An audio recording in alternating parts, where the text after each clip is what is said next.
Hello, you, and welcome to takTalks. This is a place where I, Takaya Honda, get to talk to actors about their lives, about the work they've done, about what got them into acting and any inspirations they had. It's really about anything we want to talk about, which is kind of cool and exciting. And we just talk and hear some stories, and it's great. And today's guest is quite an exceptional human being who's done an exceptional amount of work and exceptional work. I'm saying exceptional as many times as I can. I don't know if that's funny or not. It's probably not, but I hope you're going to enjoy this chat. She is multi-award winning. She's worked internationally.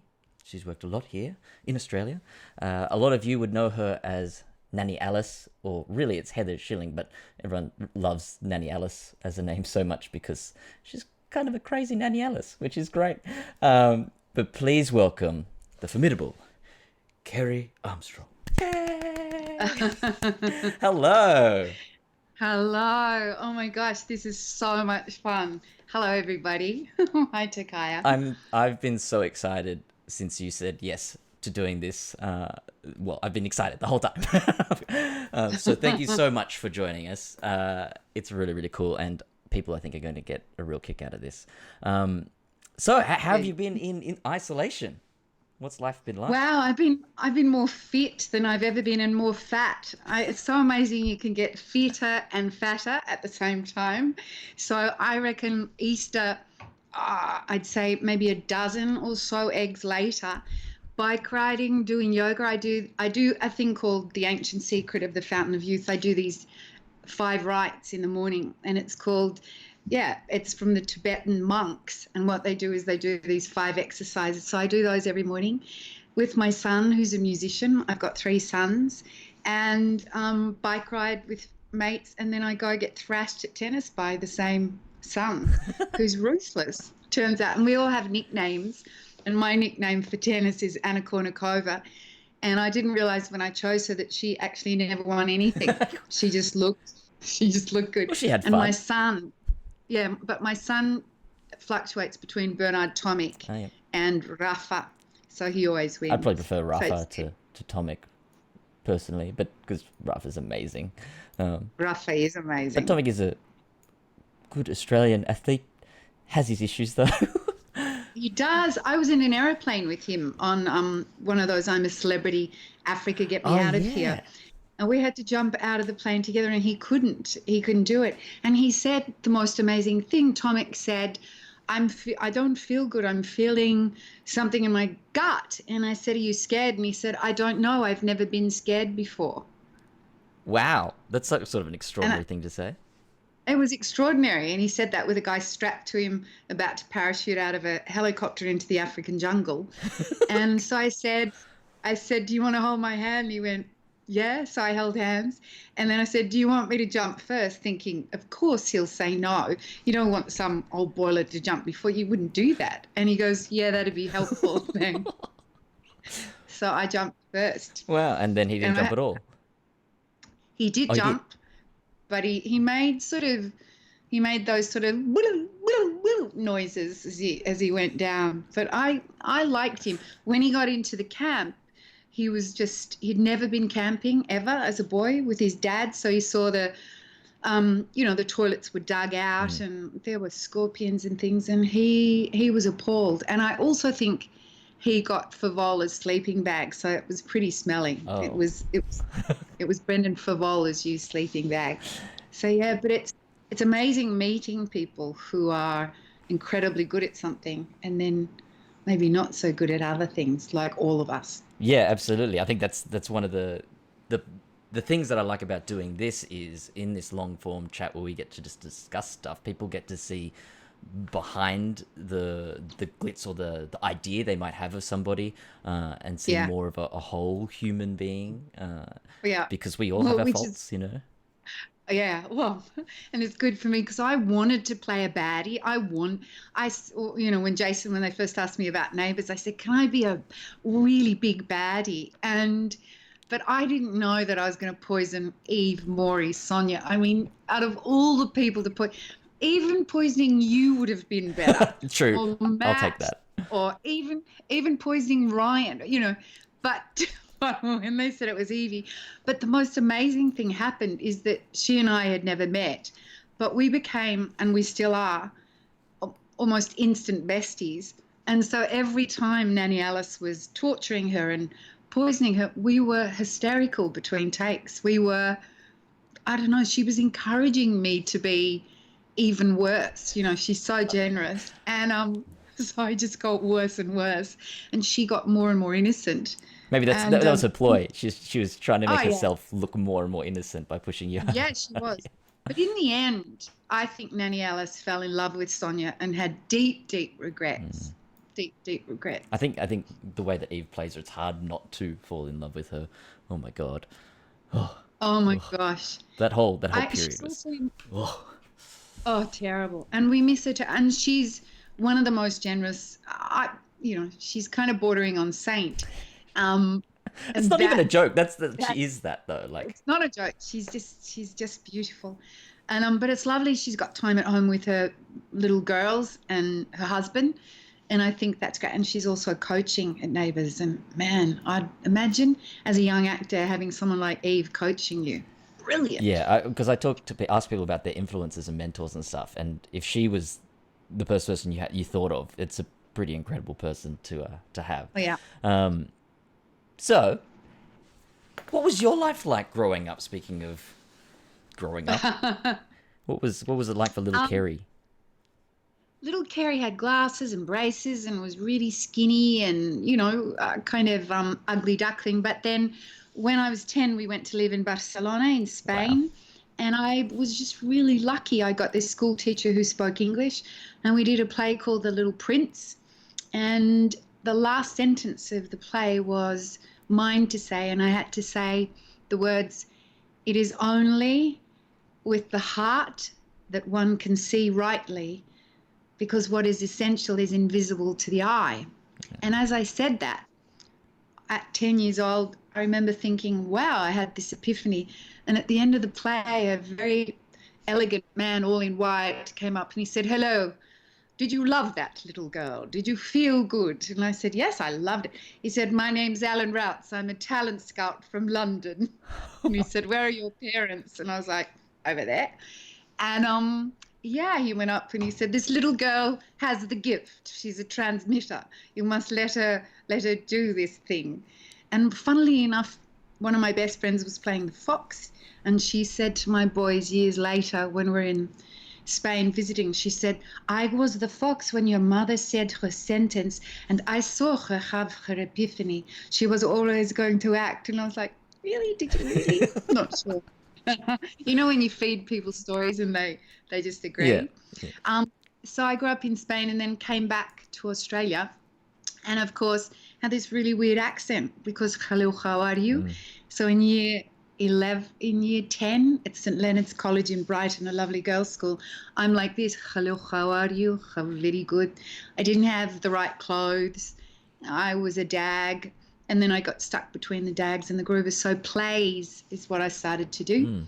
And I was in all the school plays. And then once again, in my final school play, Oscar Whitbread, a talent scout, a director from the ABC, was there. And he discovered me. I kept getting discovered. And this kept happening, which was weird. I kept, in New York, I remember getting there and sitting in a cafe and getting discovered by, Francis Ford Coppola's scout. Yeah, wow. Sitting after playing tennis. So it's this, I think I must have this the music teacher said it to me once. She said, "Kerry Armstrong, you're like a neon light flashing for attention." Not sure it was a compliment. It's like a classic teacher line. People were scouting you, they were spotting you, but when did you feel that acting was a path that you wanted to take? I knew nothing else from the time I was little. Every time I saw a stage, I just wanted to jump on it, particularly a stage in the theatre. It really excited me. And whenever I stood on a stage and still to this day, and on a set as well, I feel more at home than I do in the real world. Wow. At a party or with people.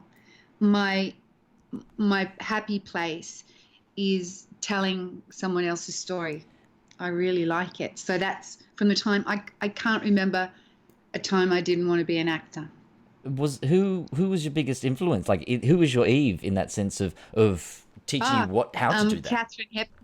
A woman called Catherine Hepburn. She's a brilliant actress, and also Grace Kelly, who I used to write to when I was little, Oh, who wow. was Princess Grace of Monaco. And Did you ever get a reply? I did get a reply, but from her secretary. But I loved her, and and then as I got older, I started to love people like Meryl Streep and Judi Dench and Helen Mirren and all of those girls. And in Australia, I just adored, Gillian Anderson, Gillian Jones. I loved Ruth Cracknell. Just there was some beautiful actresses here. I love Diane Wiest too. I think she plays the mum in Edward Scissorhands. Oh, yeah. No, Edward Scissorhands. Yeah. So she's gorgeous. Amazing. What was your first? Was Prisoner your first big thing? No, my first big thing. I was in the last ever black and white show on Australian television called Marion. Wow. And it was an ABC show, and Helen Morse and Jack Thompson were in it. And I had to ride a horse called Blindy, because he only had one eye. And Blindy actually didn't take the bridge too well up in the mountains on a very cold day, and I fell off and nearly got frostbite. And the older actors put me aside, put a blanket on me, and gave me whiskey to keep me warm. So I loved acting. Yeah. As soon as whiskey got involved, you're like, this is for me. How old were you in that? I think it was about 11 or 12. Oh, wow. So you moved quite quick. How old? So you left. You would have done the play in Spain and then basically come to. I did the play in Spain, came back, did all the school plays, did that while I was in school, and then I auditioned at a theatre. Every year they had auditions, general auditions for Her Majesty's Theatre, and I went in and I lied. I said I was a freelance secretary and that I could sing. They got me to sing. There was a visible groan after I sang, because John Farnham sang right in front of me. He was just a little bit better. But this man came up and he goes, hello. He said, not much of a singer really, but you're very funny. He said, my name's Sid James. Do you want to read this for me? I'm looking for a granddaughter in my play. And he was from the Carry On movie, Sid James. And so I got the part playing his naughty granddaughter and went round Australia for 9 months in year 10. And then I got another play going around Australia with more British comedians in year 11, and was taught how to play backgammon, how to drink, smoke, and, lots of other things. And then my life changed a bit when there was a contest for a Channel 9 weather girl when I was in year 11. And my friends put a photo of me in a bikini and sent it to Channel. So I get this letter from Channel 9 saying, congratulations, you're a finalist. I'm like, of what? And the next minute I'm lined up at Channel 9 with all these beautiful, elegant women, and I'm in my bathers and a sarong, and go in. They said, try and read the weather. And I went, on the base, 10 to 15 knots, southerly winds and slight stuffy seas in Melbourne. Anyway, and one of the people who was working at Channel 9 was a girl called Deborah Lee Finesse. What a lovely lady. Lovely, who's married now to Hugh Jackman. And she saw my letter that said I was a freelance secretary, 22. I handed that to everyone, and she knew that I was Pinocchio. And she dobbed me in. And anyway, they were gonna tell me, I couldn't do it. And then suddenly the head of Channel 9 said, a schoolgirl, weather girl, brilliant. So was that before you'd actually started broadcasting anything that she had gone, you're not? Yeah. Oh no, I'd done bits and pieces. I'd done some ABC stuff, and I'd done the plays. No, I mean as the weather girl at that point. Oh, as the weather girl. Yeah, I went on and I broadcast as the weather girl then. I only did it for 3 months. Oh, right. So it was quite quick. But had she noticed that? Did she call you out before you'd actually gone to air, or was it like a little bit into it? No, she called me out at the audition. At the audition, yeah. Right. She was at the audition, and she knew I was telling whoppers because she'd seen me, because We had mutual friends. Right. But and so it was weird for a person that wanted to be a serious actress, Katharine Hepburn. I think it's really, I was given this costume that in the, 70s and 80s, was sort of like I guess a blow up doll in that sense. And my parents weren't used to the amount of attention. I had to have bodyguards and I had guys, cars lined up waiting outside, and we didn't know how to handle it. So I kind of became this sort of public property really quickly. Lots of photos in shorts and bikinis and things, which is the opposite of what I wanted. But it kind of, that's how it happened. But I wanted to be a serious actor. So, and then I got Prisoner. Yep. Lynn Warner, the first ever prisoner. And the theme song is based on her character that, oh, really? He used to give me roses, I wish he would again. That was on the outside, things were different on the inside. That was Lynn Warner's theme. Yeah, I watched you entering the jail today, and it was funny because I'd just seen an interview with you talking about how you were the blonde who was crying all the time and Secret thought was playing like the brunette who was like the harder woman or something, and then you entered the prison and you're just bawling your eyes out, and then there's a brunette. I'm not sure who the actor was. Peter who was then being really strong, and I was like, it was like literally what you were describing was happening. Oh yeah, and Prisoner was wild because, man, there were so many amazing personalities down there. There were factions between the actresses in some, and I was kind of the go-between because I think I was about 16 or 17 at the time, and it was just, it was wild. It was really wild. And years later, I went with Tom Burleson and Sigrid. I think Jackie Woodburn, she flew over too at about the same time to the States. I remember saying, wow, hope we do really well in LA. And Tom Burleson said, I think you'll be okay, Kez, have a look behind you. And there was this huge poster of me. It said Prisoner, Cell Block H. And it was the whole length of a wall at LA Airport. And I was like, whoa. And that was in, I think, about 1980, early 1980s. So Cell Block H was this big thing in the States. And had you anticipated that? Did you know that it was big over there? No, I didn't. No, I went over there to audition for an acting school called HB Studios in Strasbourg and the Actors Studio. I went over there once again to be a very serious actress. And there's a billboard of you. There's a billboard of me, as a prisoner. What was that? What was the HB studio like? Because it was with Uta Hagen and Herbert Berghoff. Yeah.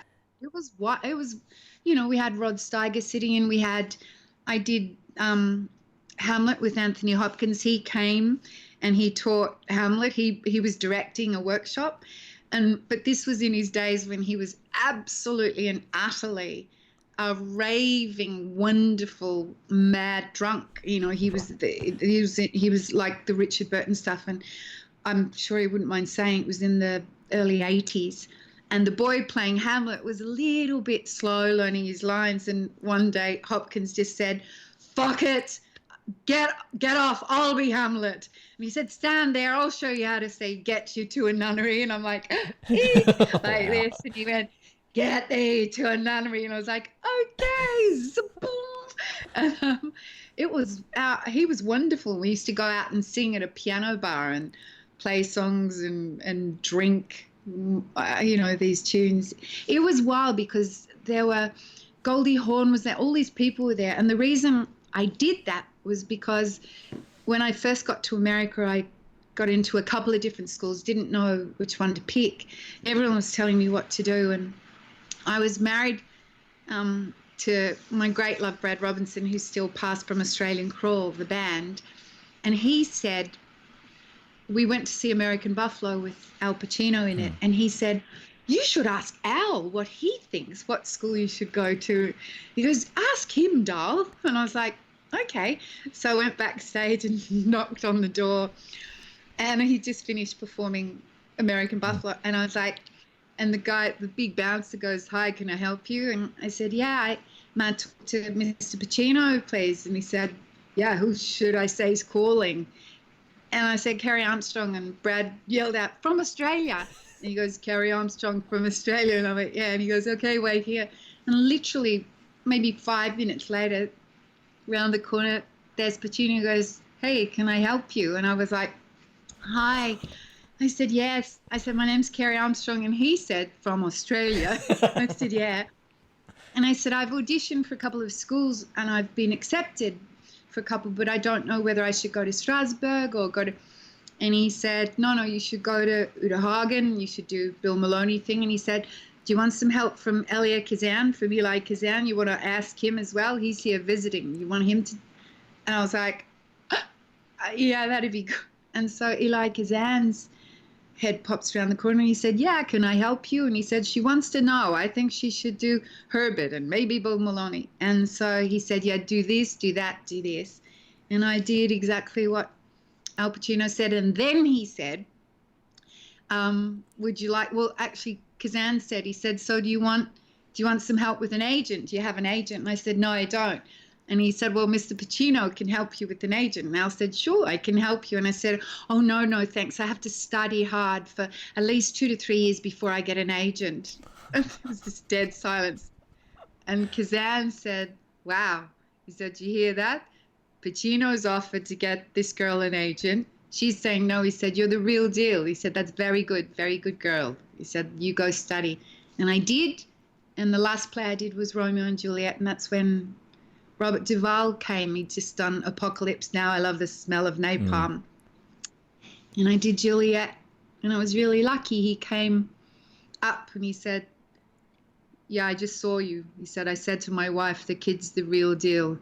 She must never stop. My wife, Susan, he said, you need to go back and tell her. He said, so, my name's Bobby. He said, my name's Bobby Duvall. He said, you must remember, it's very hard, this job, but you must promise me one thing. You must never give up. All right? And I went, yeah, okay. And he said, so, Bobby Duvall, you made a promise. You'll never give up. And I went, yeah, absolutely. And he walked away. I have to tell you, I have wanted to break that promise at least 20 times in my career.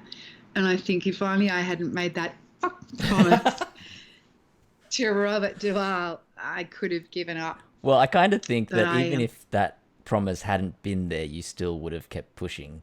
And it's just the excuse you have to not stop is somebody else, which makes it a bit easier. You know what I mean? Yeah.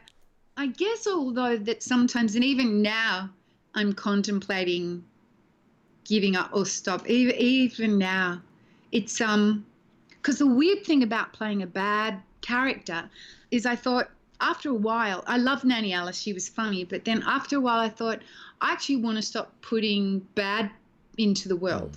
I actually want to start putting some really good stuff into the world, like what you and Matt are doing with those characters is so noble and true and real and dear. I really love it, what Evie and Ryan was doing with that marriage. It was, it was beautiful, Toadie and Sonja. And he comes around and gives me food now.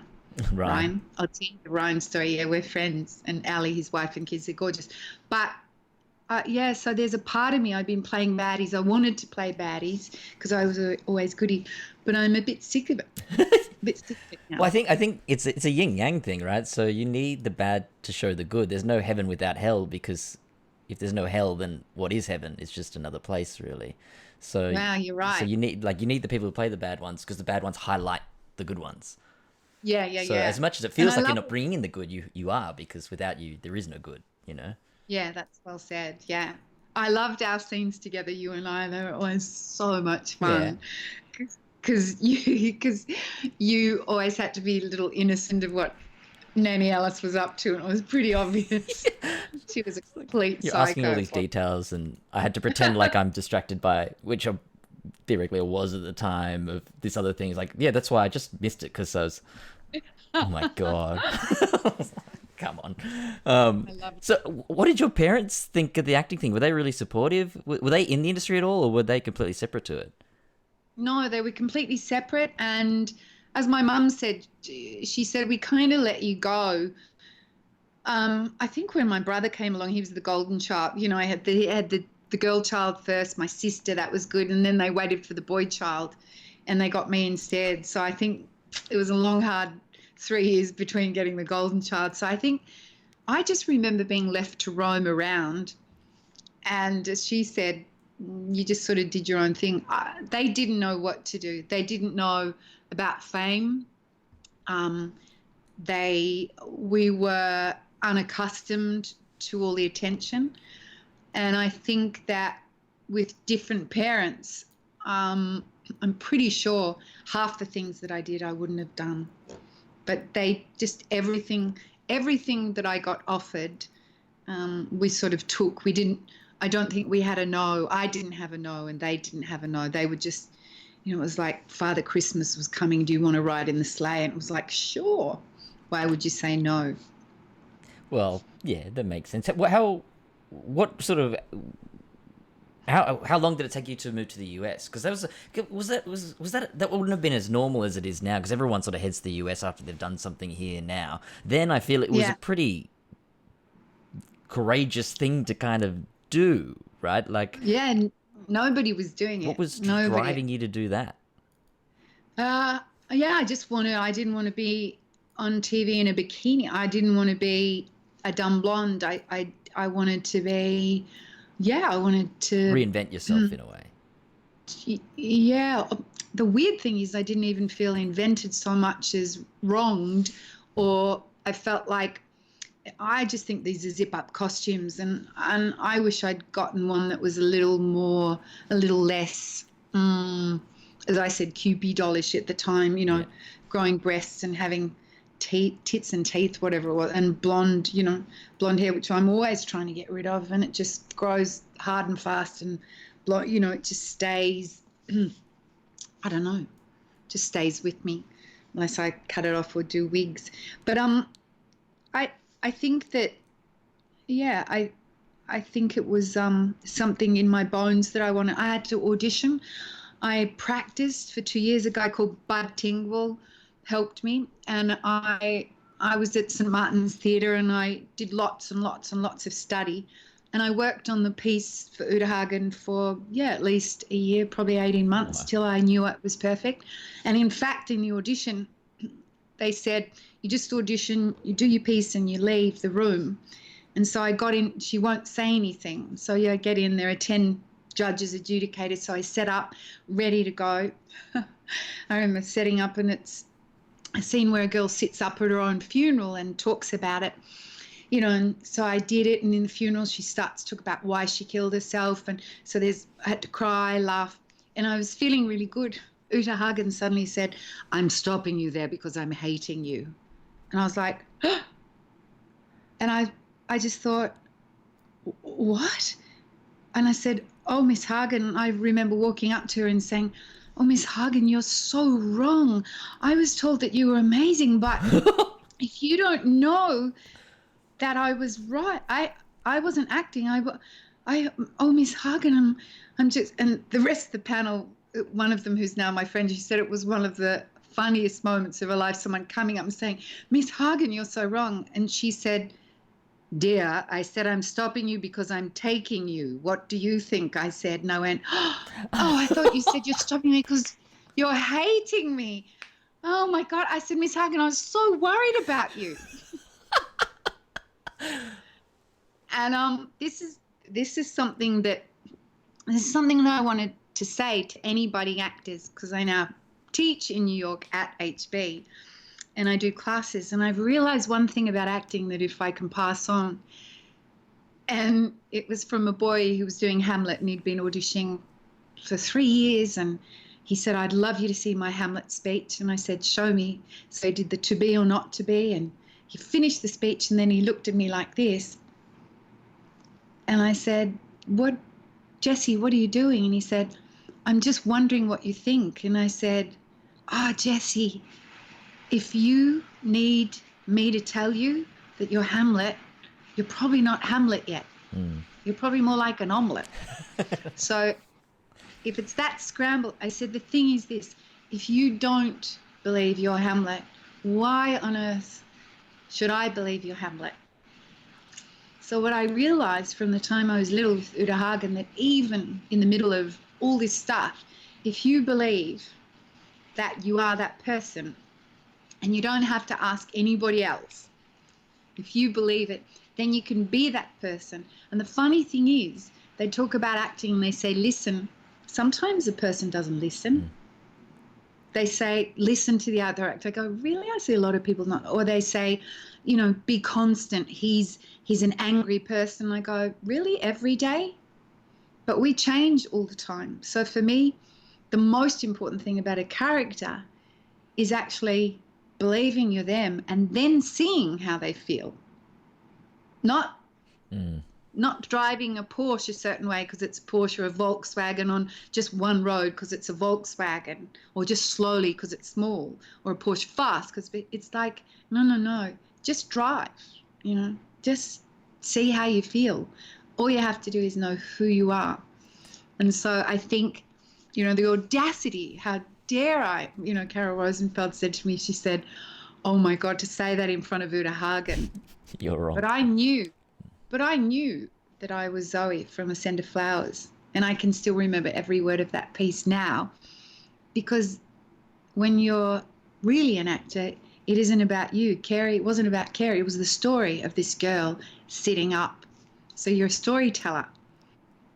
So what's perfect acting to you, in the sense of, like, I don't think perfection is necessarily an attainable thing, but when does it feel perfect for you? When I am the person, and it's not about mind messing with your mind.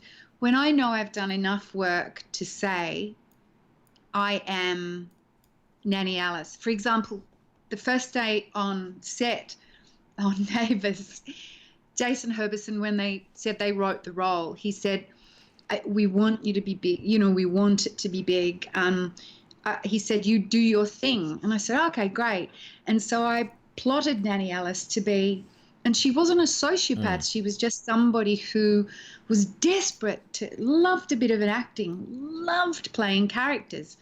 And so in the garden, loved drinking and eating and loved boys, everything. So in the garden, I'm looking at the boys in the first scene. I'm digging the garden. And I said, can I have a drink? So I had a drink, and I was having a great time. And Tony, who I've worked with, one of the directors, he said, do you think you should just pull it back a bit? And I said, it's my first scene. He said, yeah, I'm not sure. Maybe you need to pull her back a bit. And I said, I'm not sure I've even begun. I'm actually just on volume 1. And he looked at me and he said, and I said, can I ask you something? And he said, sure. And I said, if this were The Shining and I was Jack Nicholson in The Shining, would you be saying, pull it back? And he said, no, why? And I said, okay, great. Can you just from now on pretend that we're doing The Shining and I'm Jack Nicholson? And he looked at me and he went, yes, Kerry. And he walked away. And the following week, the next director came, Declan. He said, hello, Kerry. It's lovely to meet you. My name's Declan, and I believe I'm to call you Jack. That's funny. So you have to back yourself. In the end, when you're standing there, in the end, all people are left with the feelings you gave them. All people will be left. I want people to go, she came into my lounge room and entertained me. I liked her because, or I didn't like her because. I want you have your opinion about me, but most of all, know that I'll do anything I can to entertain you, because that's my job. Has that been the drive for you? Is that what's kept you going? Is because a desperate need to entertain people, to tell them stories? Yeah, it's not a desperate need. It's a really quiet,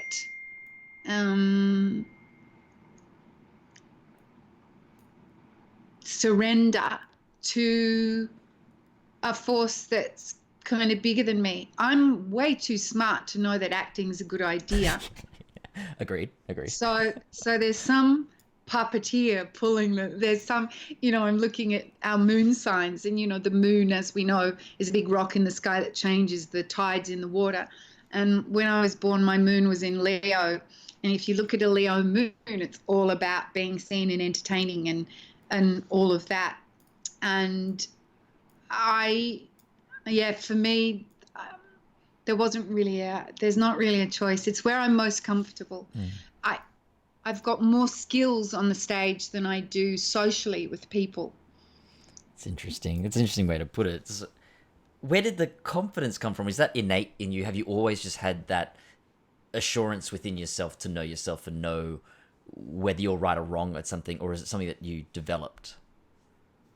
No, I just saw. I think I developed. I think I thought I was really good in my 20s, and man, if you want to see the worst acting ever, I did a thing called Murder She Wrote.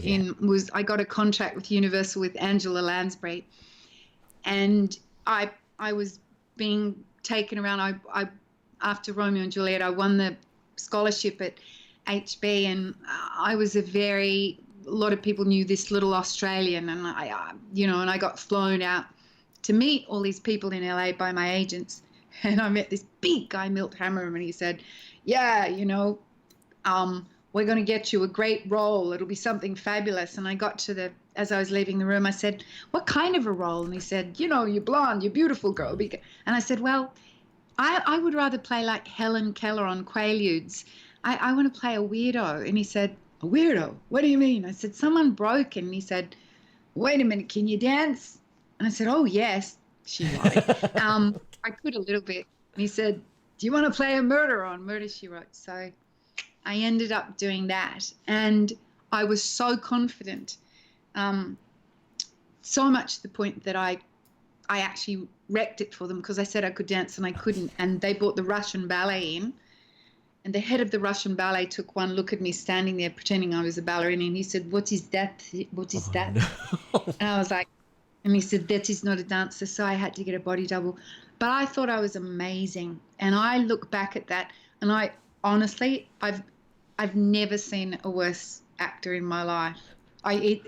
It's so bad that I realized not only was I a bad actor, but I was as thick as a brick too.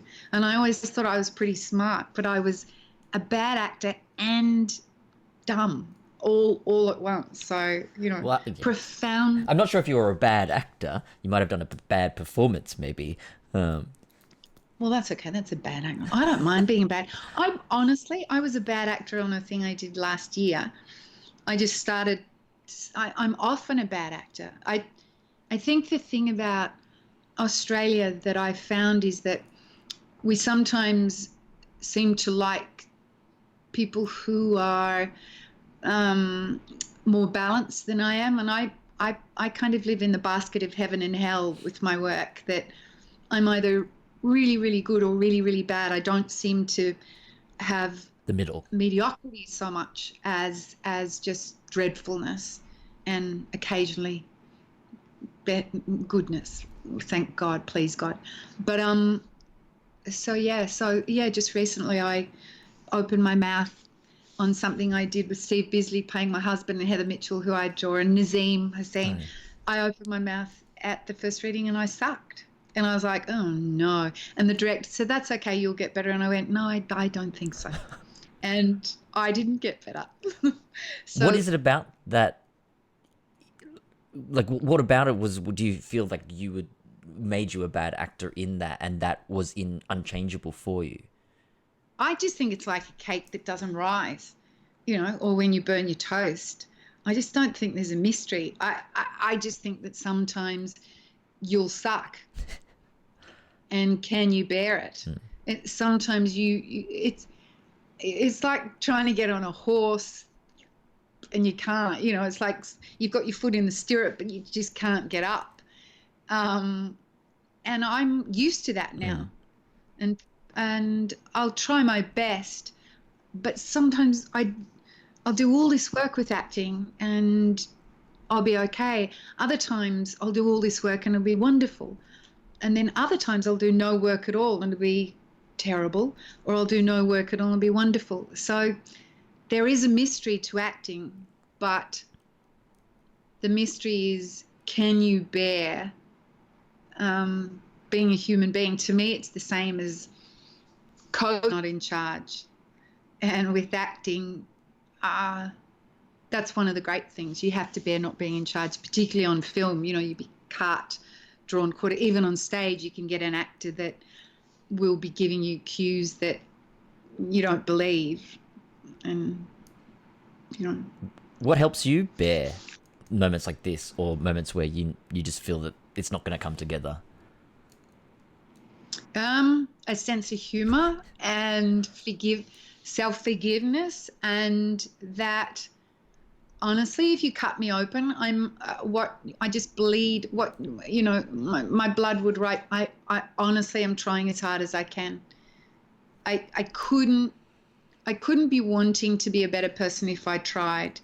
I've got a wonderful llama, and she said the other day she hovered between being naughty and being a nun, and I really relate to that. I kind of I really like human beings. I love the whole deal.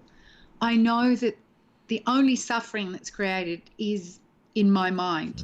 I know if I want to have a good day, I just have to give myself that day. And if I go around imagining, you know, there are huge situations. I understand that, you know, people say, what if you raped and people are dying? I understand that.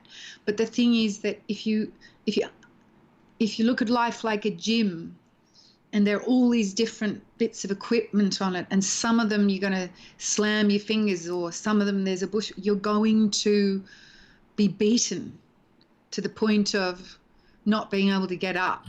But you have to understand, and others will be easier. But the thing is, everybody bears the same amount of karma, the same amount of burdens. And you can give it up to God if that helps, you know, have a higher entity.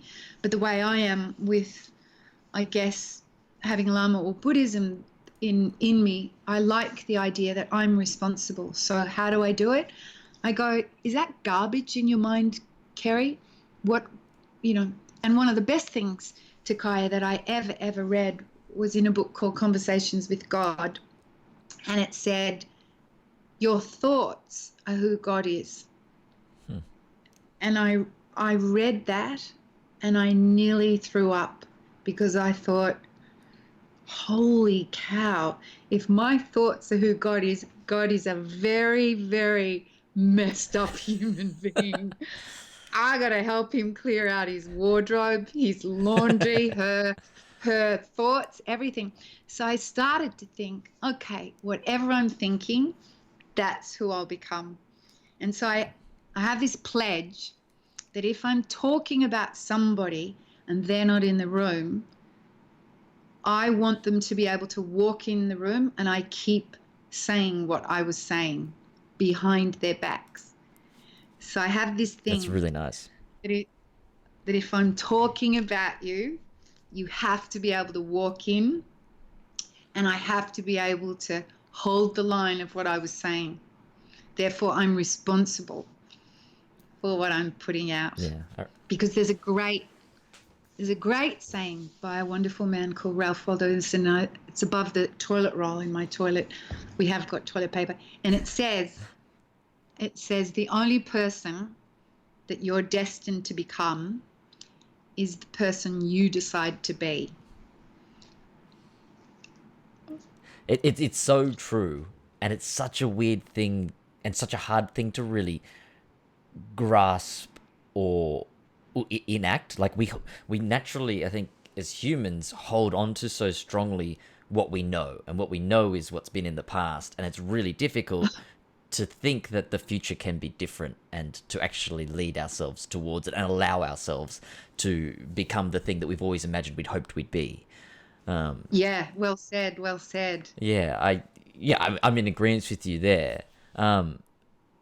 See, because that's what I did when I was little. I said to people, I'm going to go to America and I'm going to get a contract with Universal. I'm going to get a scholarship with Uta Hagen, and I'm going to be in a theatre company. And all of this came true.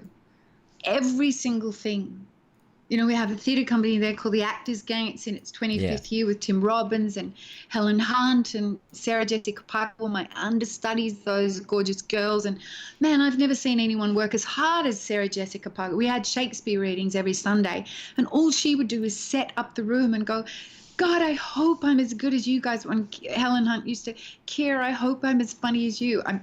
John Cusack said after she won the Academy Award, he's like, how you doing? You're understudy just won the Academy Award. You happy you decided to come to Australia and be a mum? And I'm like, yeah, really happy. Yeah, really happy. It's funny where life can lead us sometimes. Yeah, no, it's good. I'm much happier. I'm much happier because I've got these boys. Although my youngest son, because at one stage I was briefly, Tim Robbins and he was talking about that when we got married, we'd be the greatest, duo in the world with acting and things. And Cal, my son, he said, I can't believe you didn't let Andy Dupre, is that his name, in Shawshank Redemption? He goes, I can't believe Andy Dupre could have been my dad. And I'm like, not sure if it works that way, but he actually, pretty sure that if he was your dad, you wouldn't be here. And he goes, no, I would have pushed through regardless. I would have made it happen. I would have made it happen. And I guess that's the same as, I love that I'm the only human who ever turned down Saturday Night Live. I was going to ask about that. What? Can't even ask the question. No, it is. People talk about regrets. I have no regrets. Seriously, I ate a whole block of Toblerone last night. I regret that tremendously. I eat Kentucky Fried most Friday nights coming back from Neighbours to stay awake. I regret that every time. But, the 3-piece feed and extra gravy, I'm there. But I do regret turning down Saturday Night Live because I like being funny. And Conan was my writer at the time. He was just starting. He would have been my writer. But what happened is I was given the role of Isabella in Shakespeare in Measure for Measure. And that's why I went to the States to do Shakespeare, to be on stage in Washington, in the arena stage with thousands in the round. And I got that role. And 2 weeks later, Tim Robbins and John Cusack and I were flown to New York to audition for Saturday Night Live. There were hundreds of people. Tim bombed. I don't know what happened. Cusack, they were so, Bill Murray was there, Aykroyd, they were all in the audience watching, and Lorne Michaels. And the girl in front of me went out with 2 ping pong balls with holes cut in them. Her name was Lisa Persky. And they were so mean to her, she came off crying. And I'm like, Jesus God. I was the last one. And I was dressed up in a cowgirl outfit with an invisible horse. And I'm going, warming up backstage. And the woman on the door bitch, said, hi, do you have anything else? We're kind of sick of people doing. And I'm like, what? She said, do you have anything else? We've got Lily Tomlin, Gilda Radner did Rosanna Dana Dan. Do you have anything else? And I'm like, 2 seconds before I'm going out in front of hundreds of people. And I'm like, no, I don't. So I went, and they opened the doors. I went, hee! And then my horse started to lose interest. I went, and I stopped and I said, just before I begin, I just want to say the door bitch is so off-putting. I just want to say, I reckon if you've got ping pong, so I said that ping pong, and I said, so I'm just going to do my thing. And you know what? It's a little girl, and I went, wee! And I did. And John Cusack, for some reason, threw me a bowl of fruit in the middle of my routine. He was on this, and I got a banana, and I looked at the door bitch, and I peeled the banana and went like this, and this is for you. Like this, and gave it back. I was so angry. And then I had a blow-up pool with water in it, and I had a oven mitt like a shark. And as I went in, I was doing Olivia Newton-John impersonating, singing, oh, is it for at who you? And then I got the oven mitt and grabbed myself, went, in the kids' wading pool, oh, bless it. And then I got a black wig and put it on in a chair and ripped off what I had, and I had a black leotard, and I went, good. They liked it, and then they said, you've got it, and Lorne Michaels was like, That'd be a no. And they took me to dinner, Bill Murray, Lorne Michaels, and they said, we're going to bring a friend in. He's just finished an album. He's going to talk with you. And in came this guy in a black sweater, and his name was Paul Simon. And he'd just finished an album in Africa called Graceland. And he sang some of the songs, and he said, so you're going to take the job? And I went, I don't think I can. He said, yeah. He said, you have to stay true to what you're doing. And I went, I can't really let down the arena stage. My understudy wasn't ready. And my agent was wonderful. He had Harrison Ford and Dennis Quaid. And I said to him, are you okay? What do you think I should do? And he said, you never ask an agent what you should do. He said, you're the boss, we're the secretaries. He said, don't ever, ever, ever imagine that an agent's your boss. And I said, I can't let them down. I'm going to do the play. And he said, okay, the play's $500 a week for 5 weeks. He said, this is $15,000 a week and a 3-picture deal for 3 years.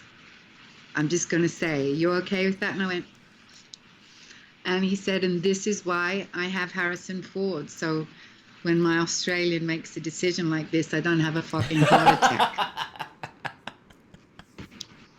Yeah, everyone wants a Harrison Ford in their life, I think. I would appreciate Harrison Ford as well.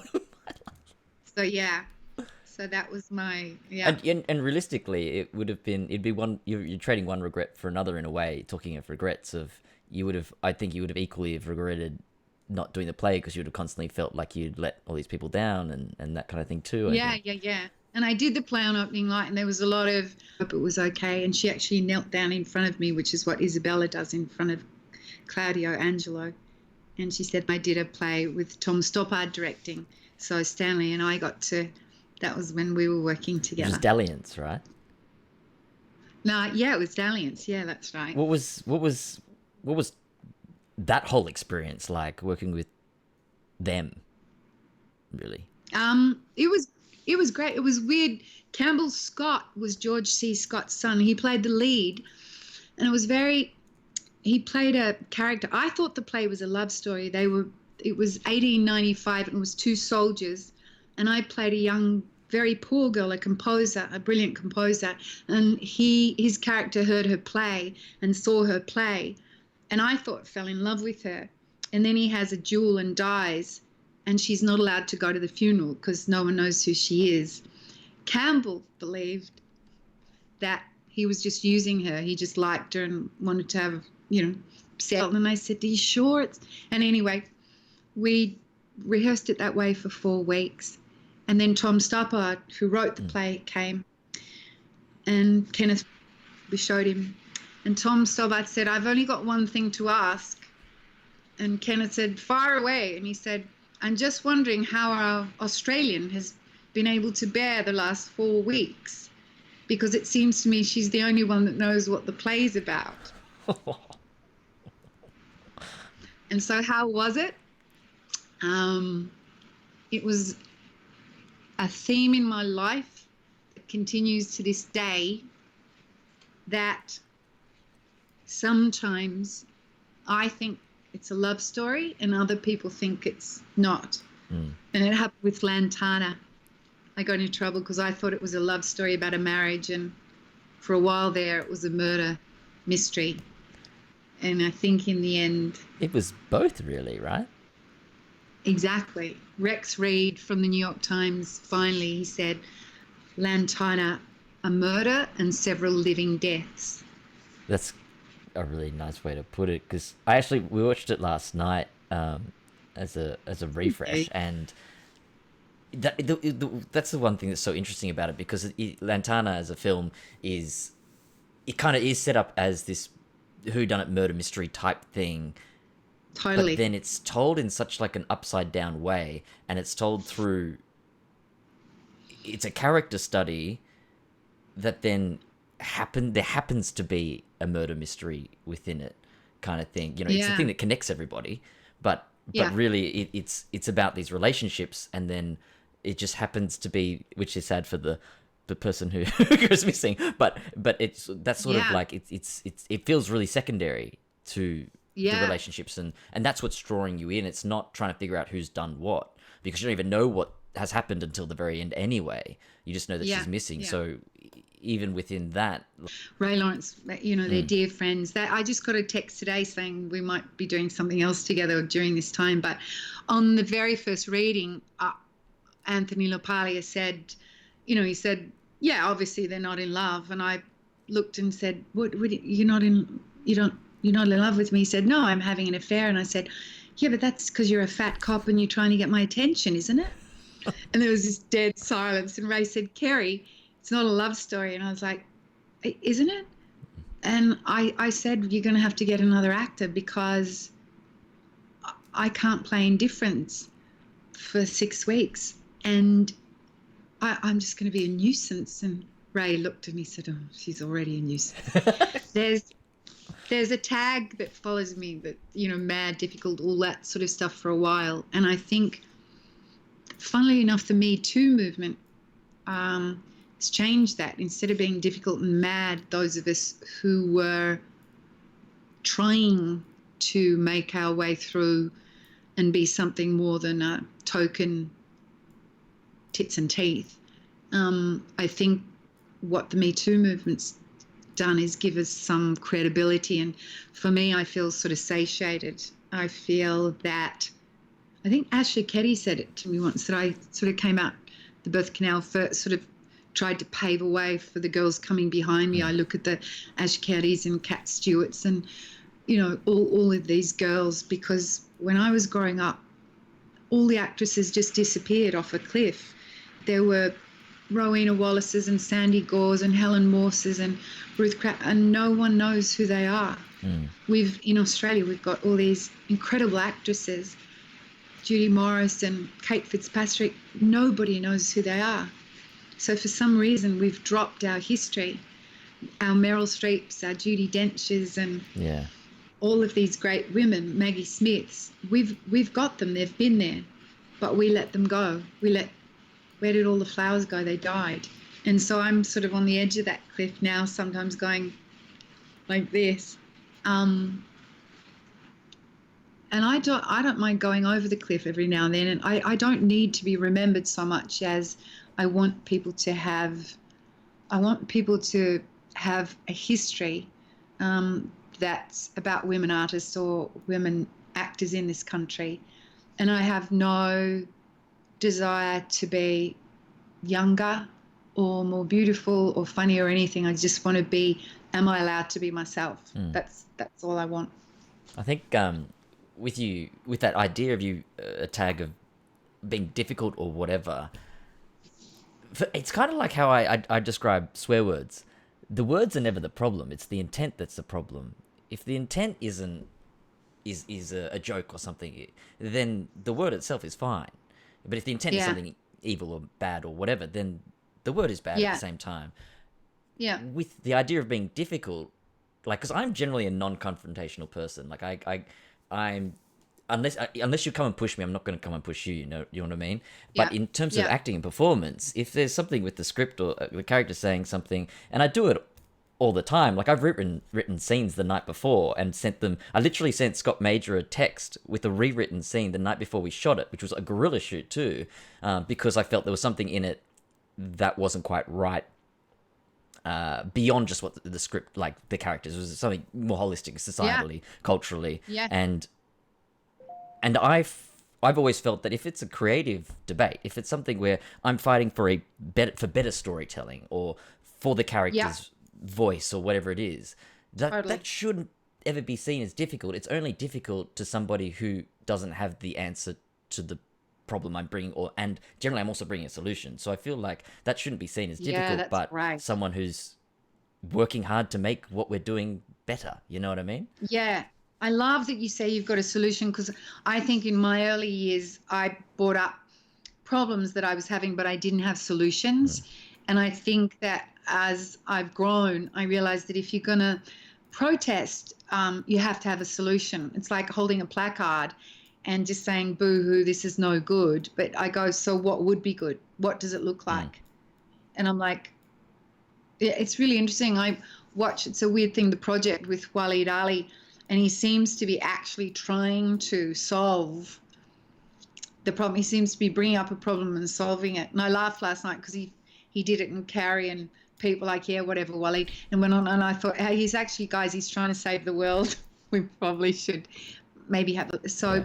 I see that in your work, Takaya. I see when we've worked together that you do it with depth, and you're watching over the character because you're representing all these young men in the world who are in your kind of situation, and you want to do it well. And, you know, even me representing, you know, even with Nanny Alice, when we filmed the very last scene as Sonja was almost dying, I filmed it. It was like, you did this and you did this. And then Eve suddenly went, what, you know, and she was dying like that. And suddenly I realized Nanny Alice had a conscience. And I said to the director, I said, oh my God, can I quickly redo mine? The light was fading. And I said, anybody can see that what Sonja is, she's actually curing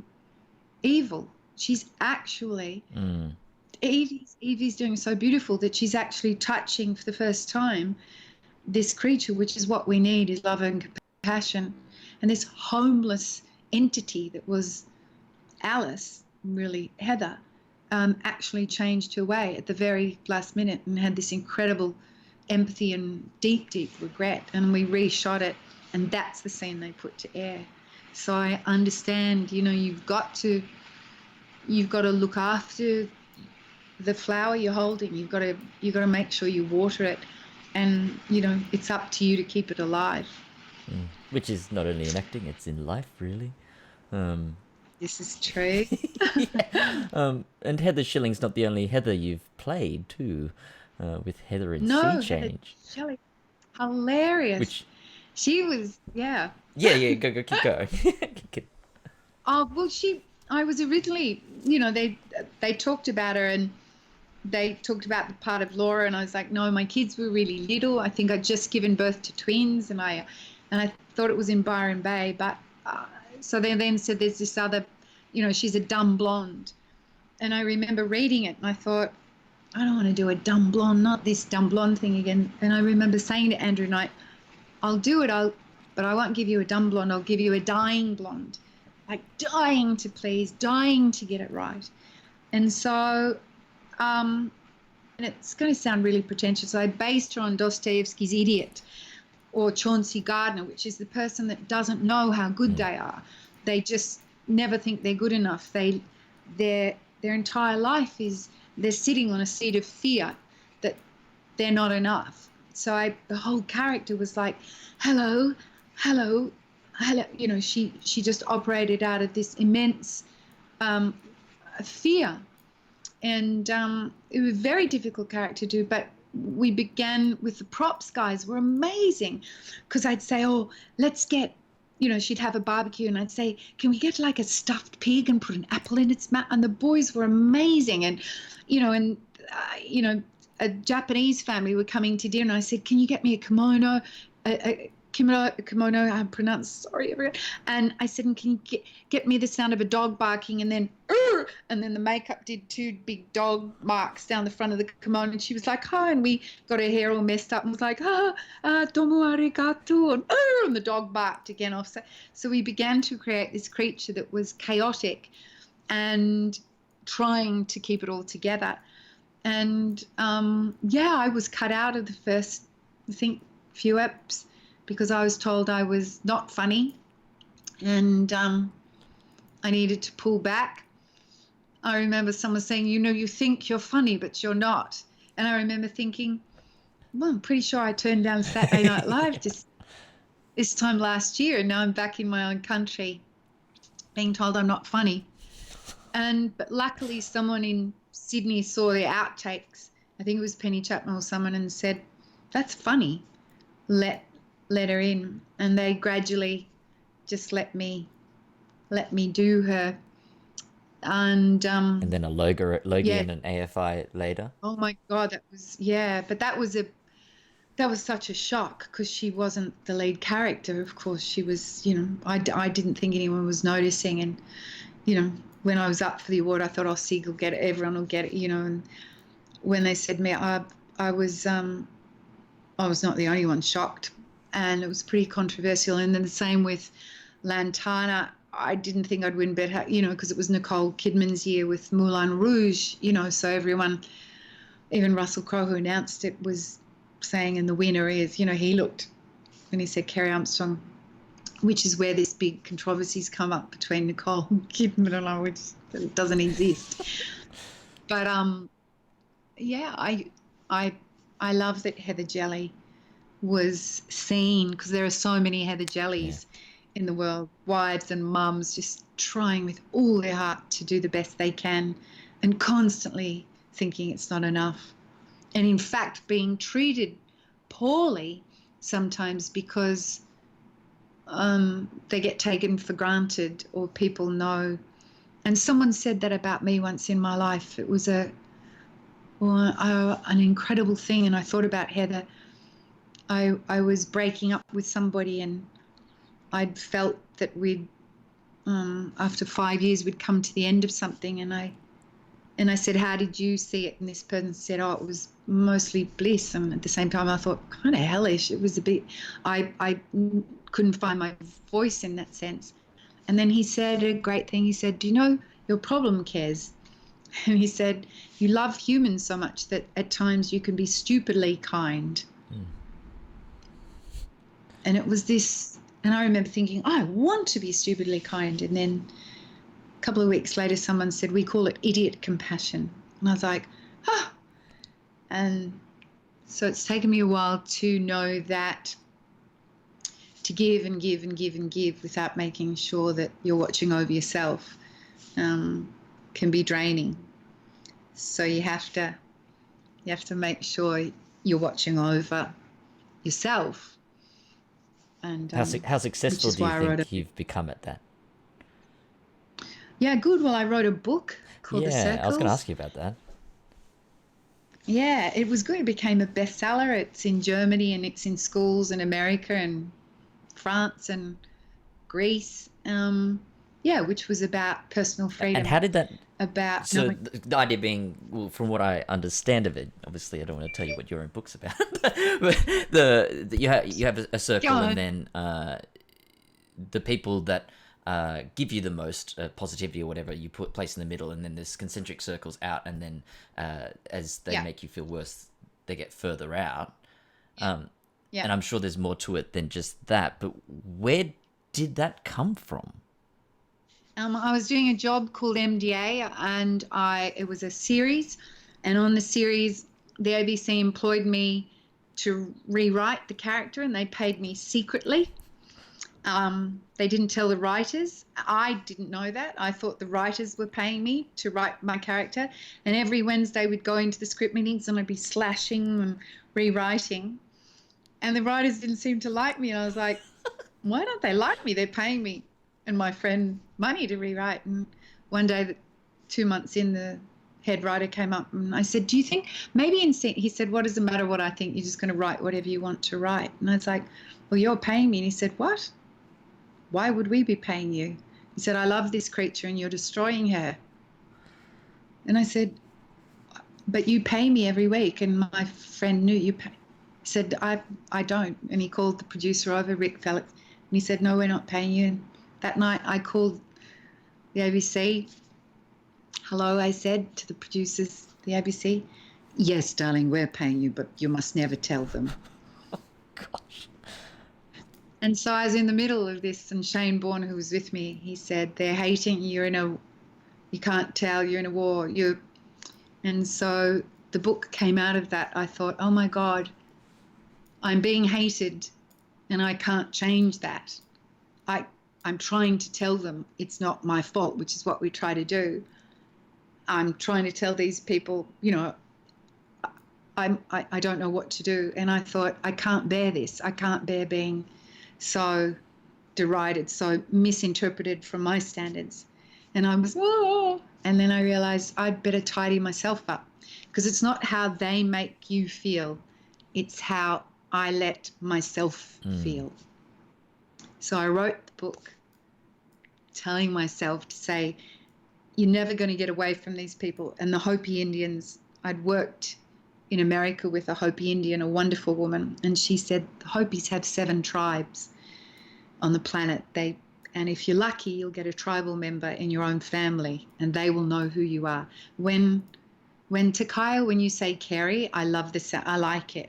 I call you a tribal member. Other people, when they go, oh, hello, oh, hi, Kerry. Oh, hello, Kerry.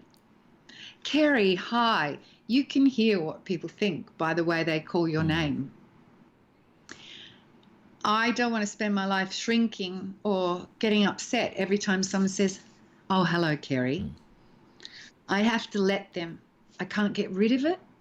So instead of doing a book where you can swim away from everyone that interprets you, I thought I'll put myself in the epicenter of my life, like I'm in the MCG or an amphitheater. I'll put all the people that love me and let me be in the front row. The next one's in the next row. The middle ones that I always bring in too quickly, I'll let them be in a circle. And as I start to get more and more unsettled and more disliked, I can't really hear them because the people in the front 3 rows are cheering so loudly. I can't hear the boos that much. And I can survive to live another day without so much shame, so much self-judgment, and so much sadness. That's pretty awesome. Like it's a really beautiful like analogy, I guess, for the loudest in the room. You know, it's like it has to be yourself and then the closest people who are going to cheer you on.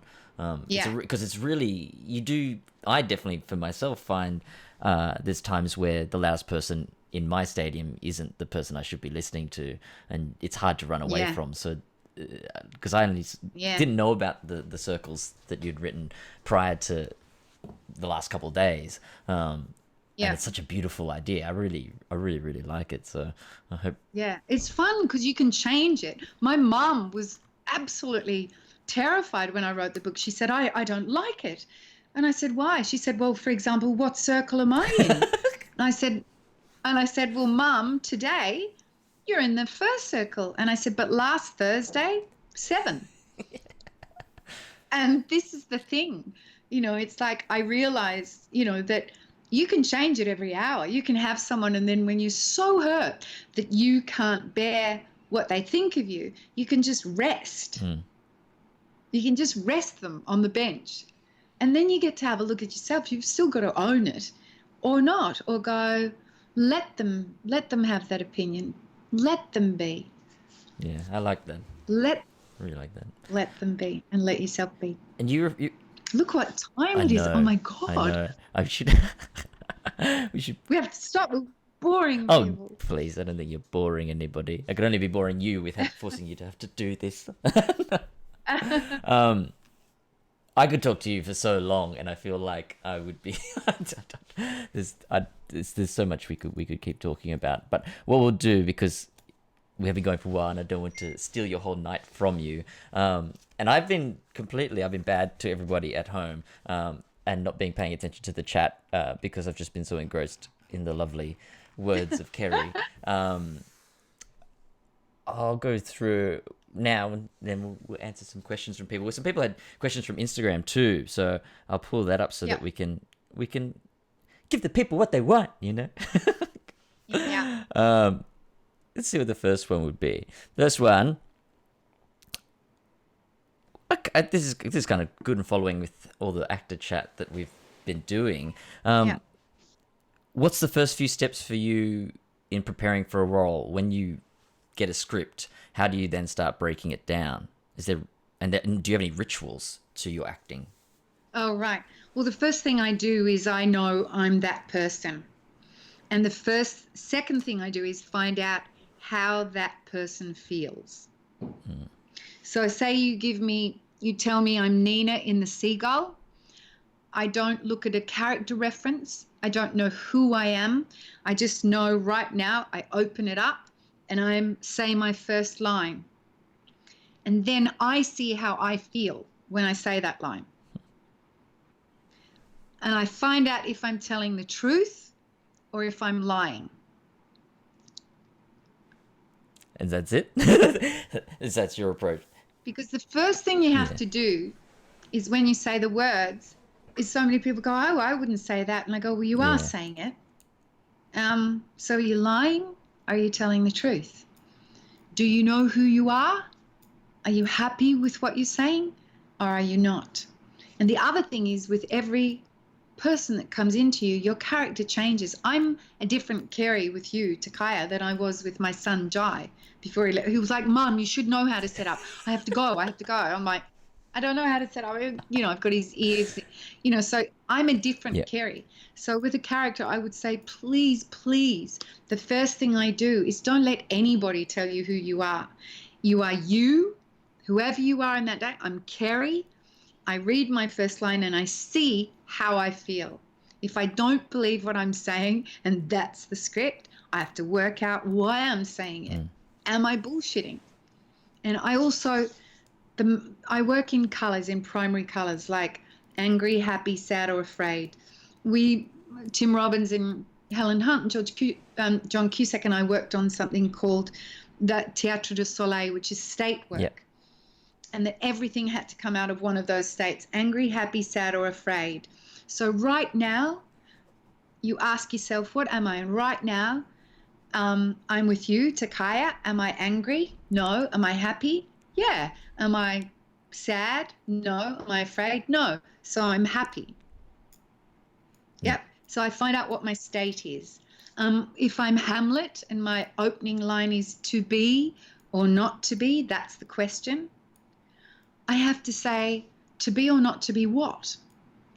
A clown at a circus? To be or not to be a clown at a circus, does that feel good? Or to be or not to be, to live, to be here on the planet or not to be? Am I talking to myself?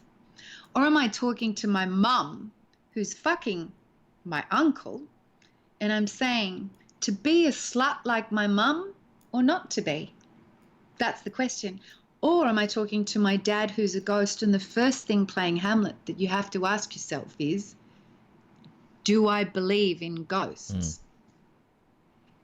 So you have to ask, do I believe it?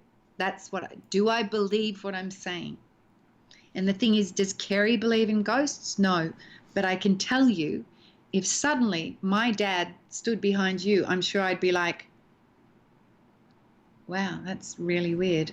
I'm pretty sure I wouldn't let you know or anyone know. So while he's watching me in the scene, I have a totally different perspective of to be or not to be. Am I mad or am I not? That's the question. So I find out, who am I? What do I want? To be or not to be? That's the question. Do I want to tell my mum I hate her? Do I want to tell my stepfather I'm going to kill? To be or not to be? That's the question.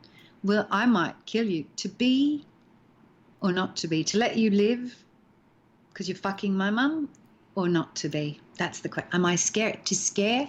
Happy to scare him? What makes me want to talk? Or have I got a little dog and I go, hello, to be or not to be? That's the question. To be, I wish I was a dog. So I start to move around and say, what makes me want to speak? What makes me want to say this line? And I love looking at my mum, not saying it to her to be, but I love looking at my uncle and saying, to be or not to be? That's the question. Whether it be noble in the mind to the slings and arrows event, or to be like you or not to be? That's the question. I like that. That makes me want to speak. So what I do is I make sure that I want to speak. I really like that. That's great. Wow, yeah. Yeah, because when you're given lines to say, your character has chosen to speak, and you've got to have a reason why you've chosen to speak. So, and maybe they're just blathering. Feeling in maybe space. your character doesn't want to speak, and because you can say this too. You can say, hi, how are you? In three different, you can say it if you're sad. Like right now, if I'm sad, as long as you know how you feel, you can speak. So right now I'm happy, so I can say, Takaya, how are you? I know I'm happy, that's how I am. But if my character, if I know they're sad, I can still say, man, Takaya, how are you? Yeah. I know I'm sad. I don't have to show it. If I'm angry, I can go, yeah, Takaya, how are you? I know I'm angry. And if I'm, what's the other one? Scared, I can go like this. Hey, Takaya, how are you? Yeah. If you know how you feel, you can say the line however you want. And it'll come through. So are you angry, happy, sad, or afraid? You do it like red, yellow, blue, and green, and all the other emotions bleed into it. Well, there's a acting masterclass for everyone at home. Because if you are Or, wondering about acting, then that's some really really good advice. So listen to that again. but but the other thing is, when I taught, I was loved and hated all at once. I'd have 22 kids in a room, and I reckon that maybe two loved me. I reckon maybe the other half liked me a lot, and probably the other half were terrified of me, or I scarred them for life, or they hated me, because I don't believe in. If a cake doesn't rise, I'm not going to go, I really think that's great. I'm just going to go, it hasn't risen. So as a teacher, my pledge was I'll just tell you what I see. And if it's a belly flop, I'll go, man, that was a belly flop. So I think for Australia, we mollycoddle a bit. Whereas in America, in the actors gang, if I walked onto the stage and they'd go, taxi, you'd have to just get up. They'd go, taxi, in the middle of your speech. And Uta Hagen, you'd get there, you'd done weeks of work, you'd say your first line, she'd go, off, out. You'd walked 80 blocks in the snow and you've got all your things to do your scene, off. And that's how I learned to teach. I'd throw pencils. Apparently, I was going to get, I'd throw I'd go like this. Oh, God, throw pens. You've got to stop throwing pencils. I was like, I got pencils thrown at me. I got worse, books thrown at me. But so in the States, it was roughest courage. And here we're told to be very careful. Yeah. And I guess that if I ever teach again, which I might, it did break my heart that I hurt people or I upset people by letting them know what I thought. That's a hard thing to live by. They're paying you for your thoughts, and when you tell them what you think, they want their money back. Yeah, there's though, just thinking about what you were saying then, the school that I went to had a teacher there who's a phenomenal director. He's worked for ages with Bell Shakespeare. His name's Damien Ryan, now artistic director of Sport for Jove Theatre, which is a theatre company that basically started me off in a big way. But whilst he was teaching at my school, across 4 years, 17 kids got into Nida Whopper. And I asked him about this, and I wasn't even one of them. So there's been outliers to those 17 who have done well in acting as well. And he said, I asked him, what were you doing? And he said, well, I think I was lucky in the sense that there were just some really talented kids across those years.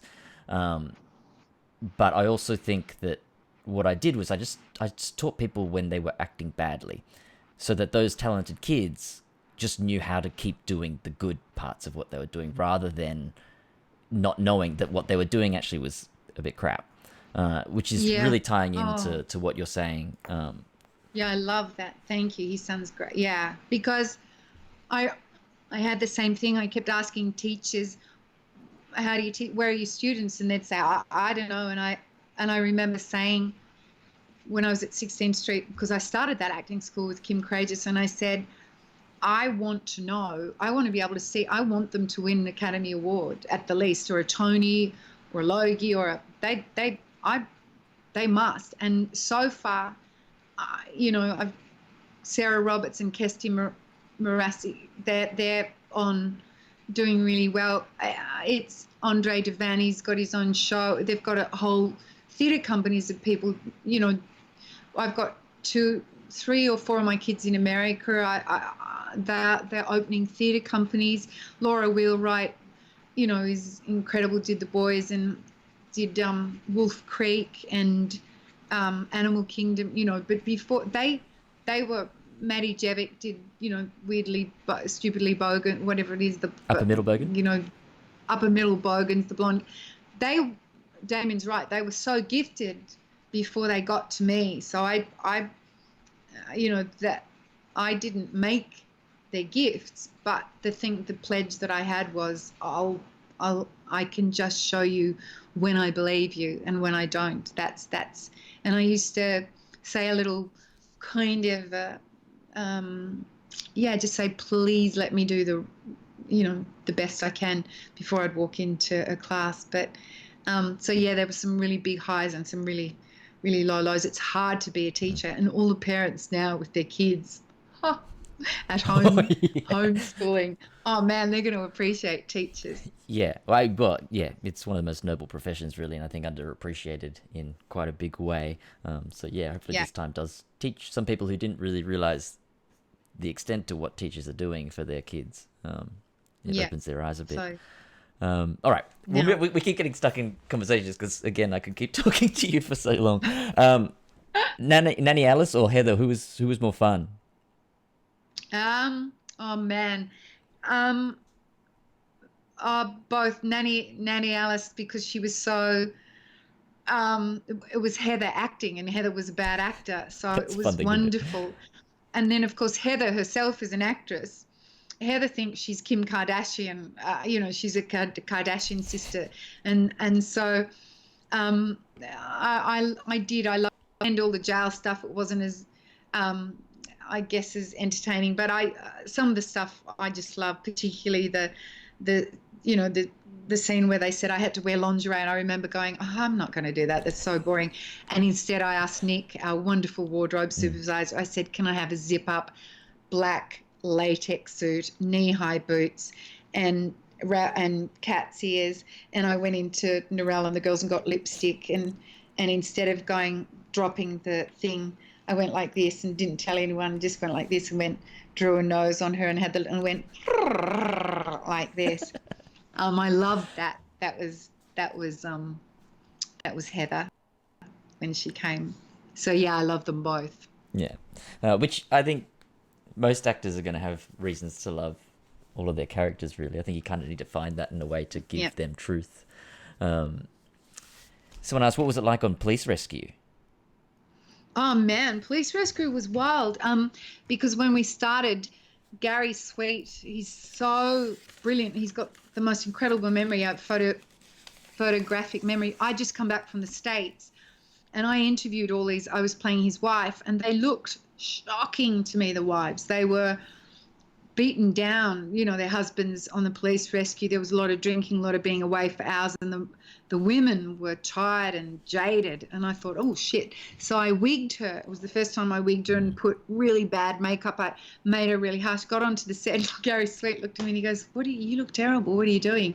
And I said, yeah, they don't look well. They don't look. He goes, no, you look like shit. You're playing my wife. I said, no, they looked. And Police Rescue was amazing because in the first scene that we had, Gary Sweet was talking and I just ignored him. I was like, not looking. And he goes, I'm over here. You're not looking at me. And I went, why would I look at you?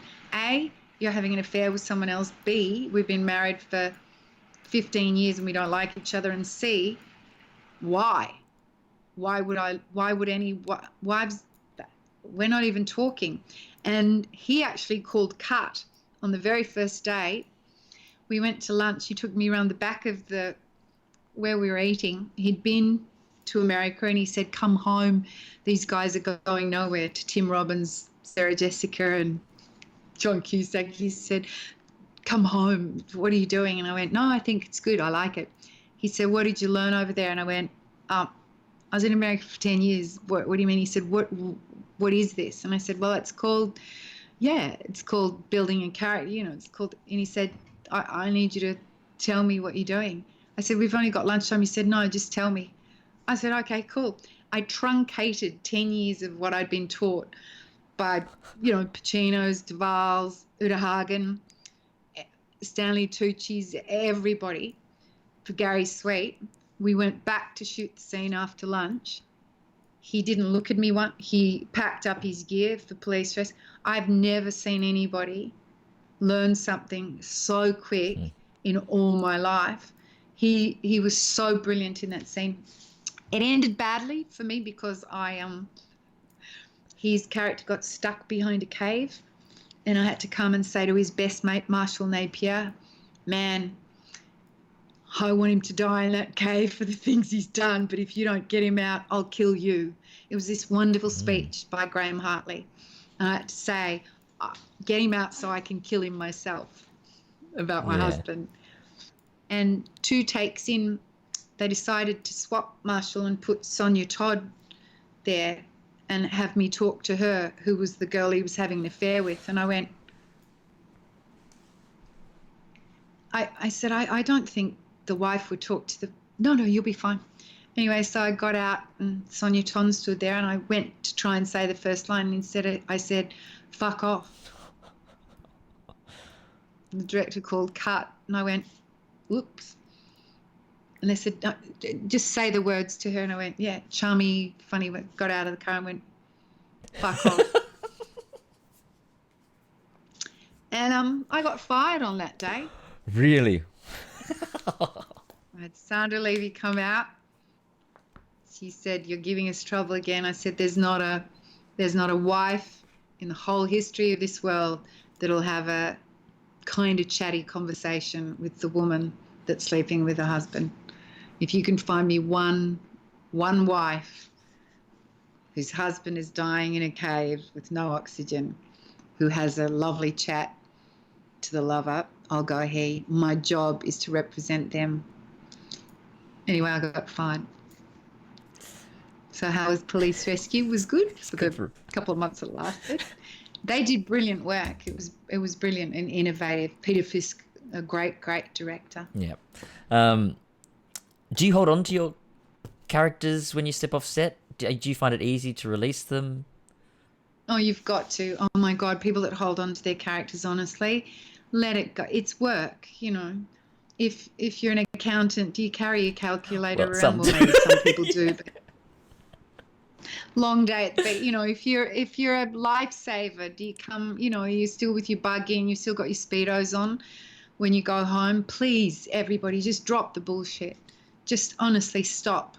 It's not that hard. If you can't control yourself or your mind, you know, people, it's called getting fit. You've got to be match fit, and you've got to be a realist.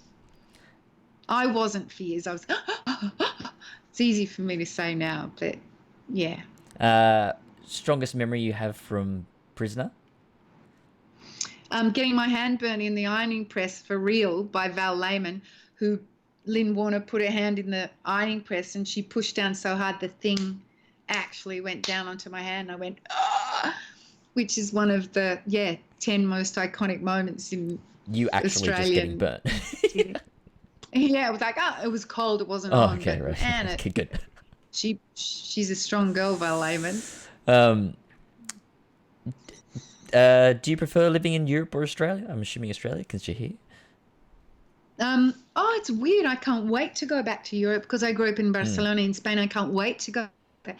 I want to go back with a backpack and kind of, that's what I want to do, go sailing. And I'm dying to get back there, dying to see the rest of Europe. Someone asked what your hobbies are, but I thought I'd change the question. Is what do you love? What brings you happiness outside of the obvious, I guess? I love dancing to music. I love, you know, I love surfing. I love going surfing. I love riding my bicycle. I love doing yoga. I love cooking. I love I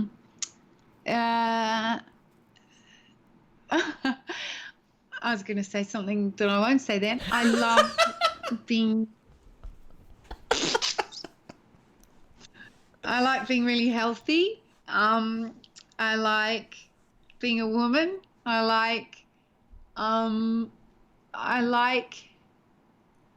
love learning.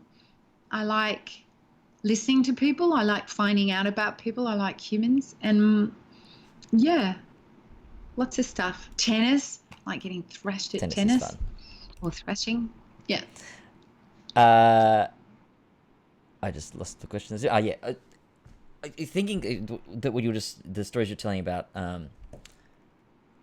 police rescue then with the fuck off moment, and I read, because I couldn't actually see the Australian story that was about you, I'm guessing because well, it was a transcript, and Ray Lawrence said that the only line that you improvised on Lantana was "Get fucked. I don't know if I'll even be here tonight."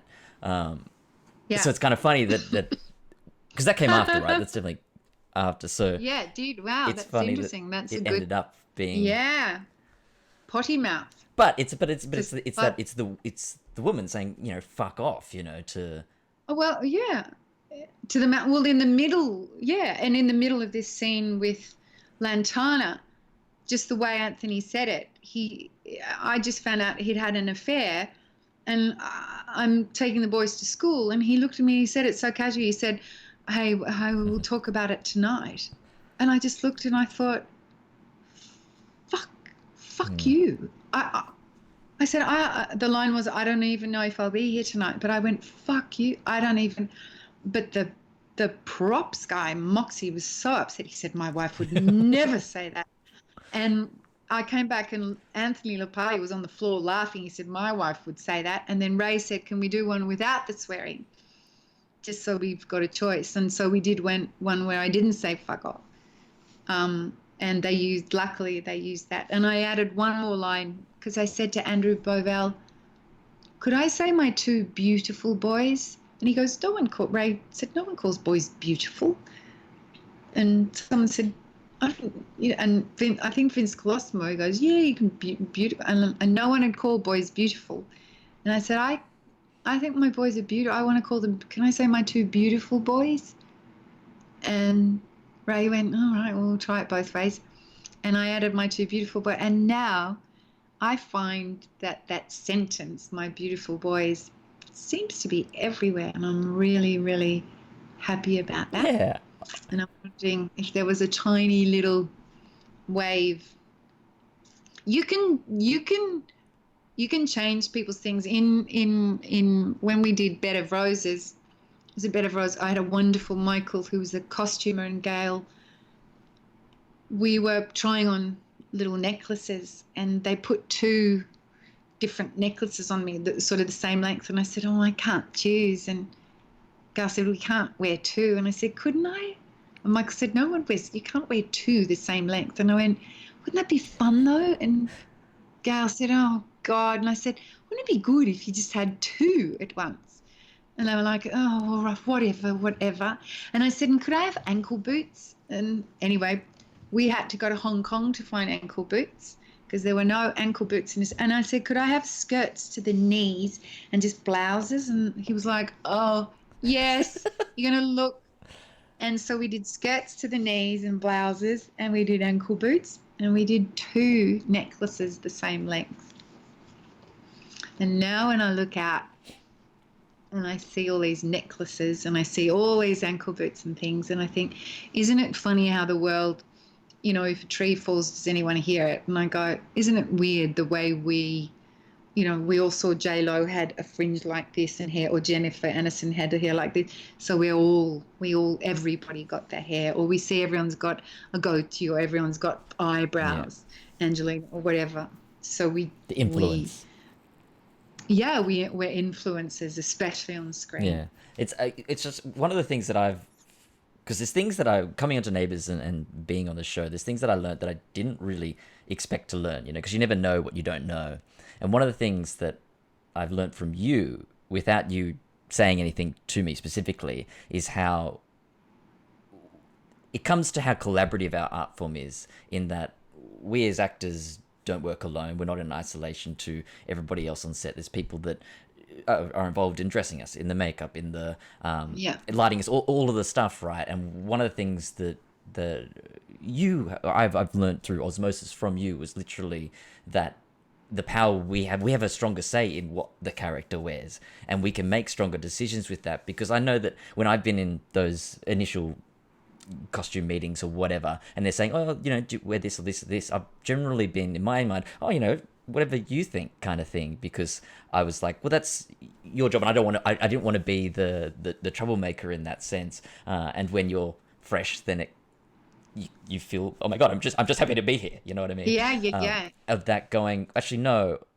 these are the things that make sense, and this is what the character is, and they wouldn't wear this, or they would wear this, and these decisions are really important. That was one of the things that I saw both you and Magda came on, who had very strong opinions about, and I went, that the part of acting isn't just what's on the script and doing that thing. It's also making these choices because you are protecting the character from not only the start to the finish of the script, but also from the start and the finish of the shoot or whatever. Yeah, you're so right. And also the other thing is what I do with characters, which is interesting, is you try things on. You've got a whole rack of stuff and you try it on.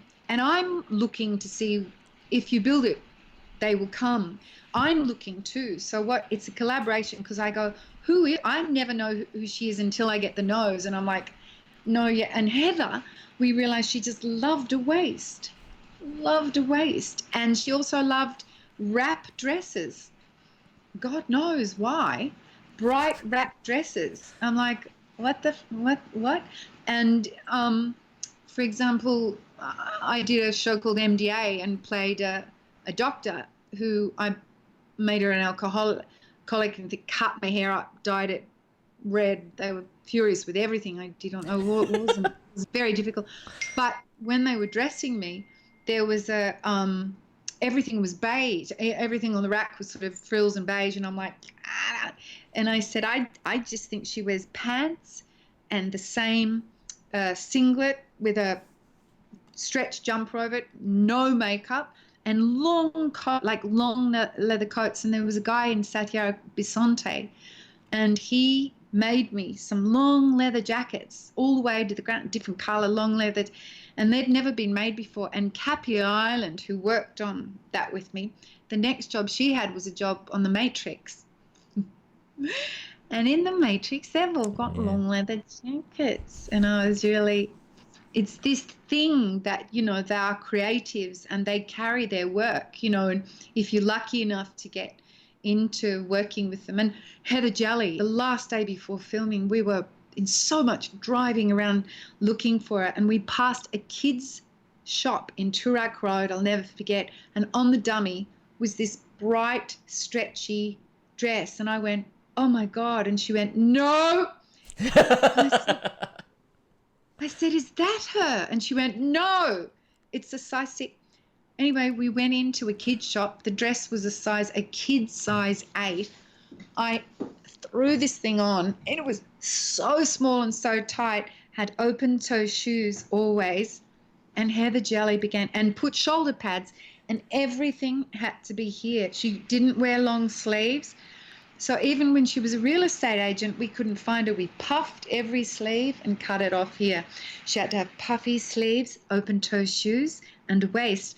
And if your curtains don't match your cushions, don't invite anyone over to the house. And if you don't have a waist, you don't have a life. So great. These things, it's really, really important. Yeah, agreed. Would you write a book on acting? People have asked me.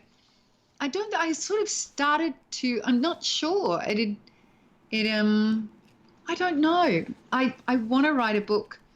There's a couple of books coming. I think not. I think there are some wonderful books about acting. I think people more patient than me about that. I think my book could get shorter and shorter with the acting and just be a little manual.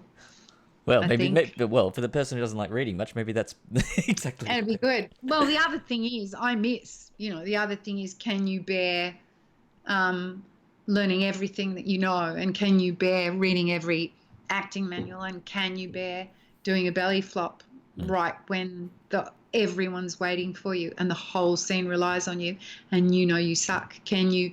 And I do think there's an acting god, because on Lantana, my last scene, everyone had these big scenes, very private scenes, and Vince Colosimo did his big scene. He said, oh, Kaz, it's so good. It was so quiet. And Anthony had done his big scene in the car, and he said, yeah, it's great. You wait till you get your big scene. I was the last one everyone had. There's Jeffrey Rush, and I was like, I've got my big scene. We get to the pub, and there's millions of people at the pub, and Ray Lawrence comes up to me and he says, Kez, Barbara Hershey has to leave at 2:00 today on a flight back to the States, and we can only shoot here because this has been her office, but there's a Christmas party downstairs. We've offered to stop them, but they will not go, and they are getting louder and louder.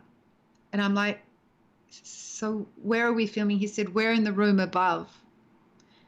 I don't think you'll be able to hear Barbara, but you can see her lips moving. And I was like, I don't understand. And he said, you're not going to be able, we can't hear you, either of you. We're going to have to lip sync it after. And I went, no, but these are my big scenes. It's like,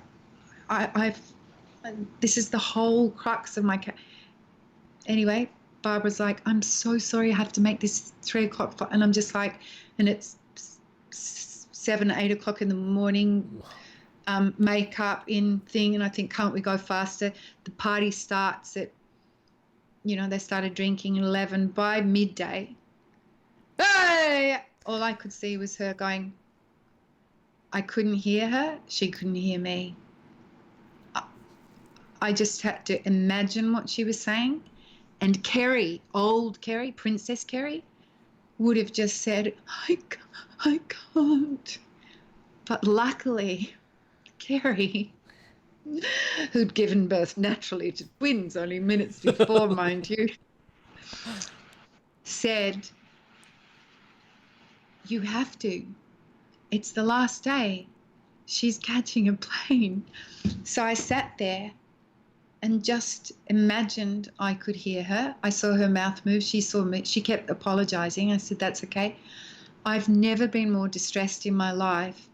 I then had to go in and post-sync all of those scenes. I cried through every sentence that didn't fit.